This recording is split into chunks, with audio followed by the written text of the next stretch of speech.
Seeing is believing, or so the saying goes. We'll see that in John's Gospel, the marvels that Jesus wrought are certainly signs that invite people to believe, but they are more. You see, John also reverses the old adage. For him, believing is seeing. John invites us to read the story of Jesus with the eyes of faith, to look into his actions and to see there the activity of God. For those who believe, these signs are signs of God breaking into human history, reclaiming for a moment this alienated planet, and declaring God's glory and God's rule. From that very first sign at Cana of Galilee, it is clear that in Jesus of Nazareth, the God of all eternity is among us. Listen now to Marianne Mai Thompson. All the Gospels of the New Testament report that Jesus did a number of amazing deeds, such as healing the sick, feeding the multitudes, and raising the dead. Most of these deeds are acts of healing, and today we refer to them as miracles. Actually, there is no single word in the Greek for miracle. Instead, the Gospels of Matthew, Mark, and Luke use a variety of words to describe the actions of Jesus. We translate the Greek words that these Gospels use as marvels, powers, wonders, or mighty deeds. But the Gospel of John uses none of these words to describe the healings of Jesus. Instead, John regularly uses two other words, which we translate as works and signs. On one hand, when Jesus speaks of his deeds of healing or feeding the multitudes or raising the dead, he refers to them as his works, or more commonly, as the works of my Father, or the works of God. What Jesus does is the kind of work God does, such as giving life and healing the sick. Even more, the deeds of Jesus are the very work of God through him. On the other hand, when Jesus speaks to others about his works, he refers to them as signs. The miracles or works of Jesus function as signs for those who see and understand them. They are signs because they point beyond themselves to their deeper significance.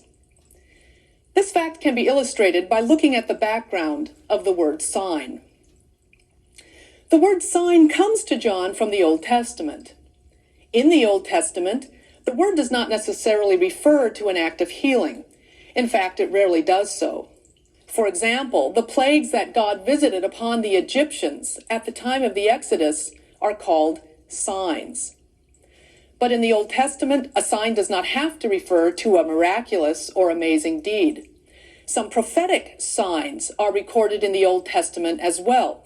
For example, the prophet Jeremiah is said to have walked about Jerusalem carrying a yoke on his neck to indicate the coming of foreign domination.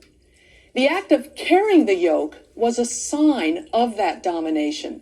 It signaled that Judah was about to come under the yoke of foreign rule. Here a sign points to something else, one of the primary functions of sign in the Gospel of John. The deeds of Jesus are pointers to something else. Just as a road sign might point to a destination, such as a nearby town, so the signs in John point beyond themselves to some other reality. In the Gospel of John, the signs point beyond themselves to the blessings of life that Jesus brings. The signs are indicators of the realities of salvation that God brings through Jesus. To understand the signs in this way is to understand them as God's work in Jesus.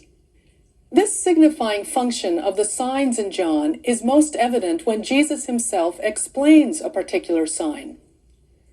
More specifically, a sign is often interpreted by one of the distinctive I am sayings of the Gospel of John.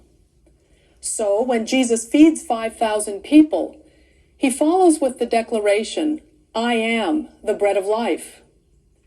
When he opens the eyes of a man born blind, he announces, I am the light of the world.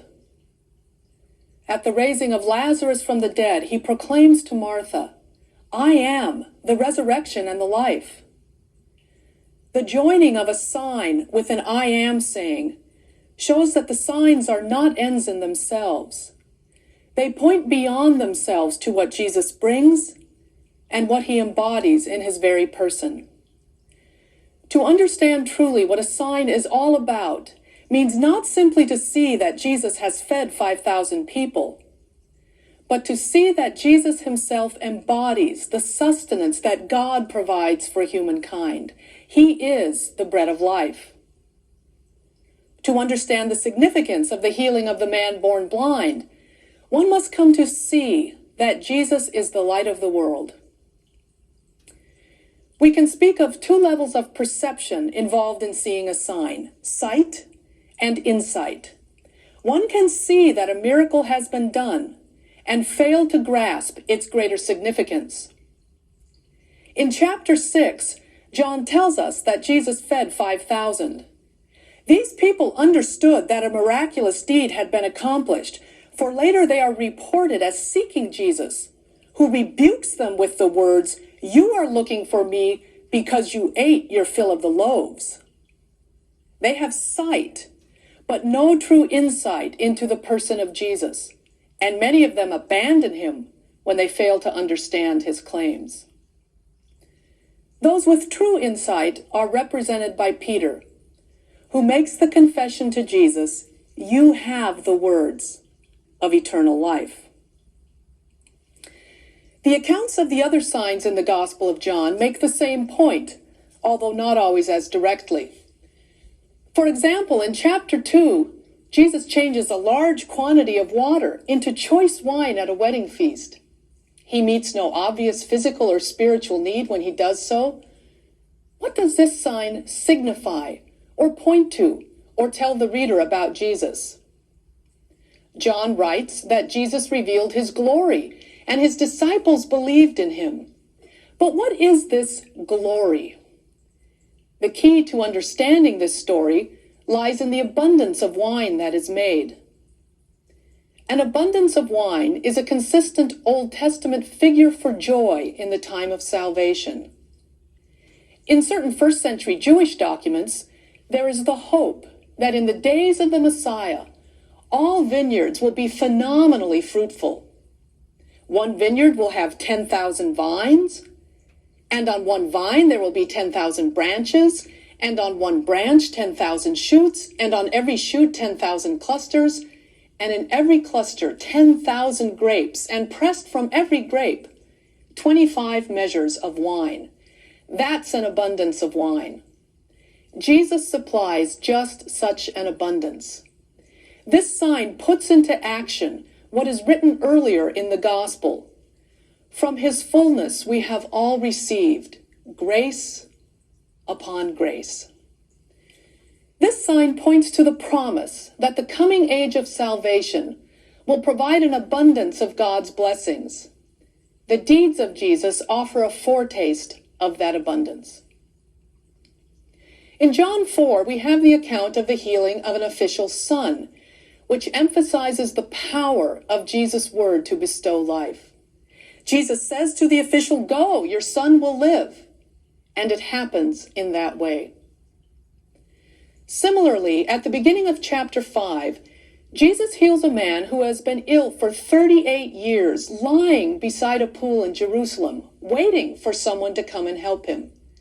At Jesus' simple command, "Stand up, take your mat and walk," the man is made well. Both these stories point to the power of Jesus' word to give life. This power is given to him by God. Jesus has and exercises the power of God to heal and bring life. When we understand Jesus' deeds as manifestations of God's life-giving power in and through him, we understand them as signs, as indicators of the unique and distinctive relationship he has to God as the life-giving Son of the Father.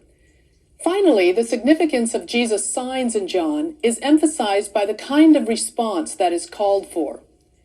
The other Gospels, Matthew, Mark, and Luke, have a number of different responses to the deeds of Jesus, including wonder, awe, and amazement, anger and agitation, and praise of God and thanksgiving. But in John, responses to Jesus' miracles are always summed up in terms of belief and unbelief. When we see one of the signs of Jesus, we either believe or we do not believe. What are we to believe? We are to believe that Jesus' works are God's works. Because signs are pointers, they call for belief in the reality to which they point. In this sense, they are witnesses to the person of Jesus and the salvation and blessings of God that are bestowed through him. They are witnesses or pointers to the distinctive identity of Jesus as the one who makes God known. See Jesus' signs and believe, but believe in Jesus and see God.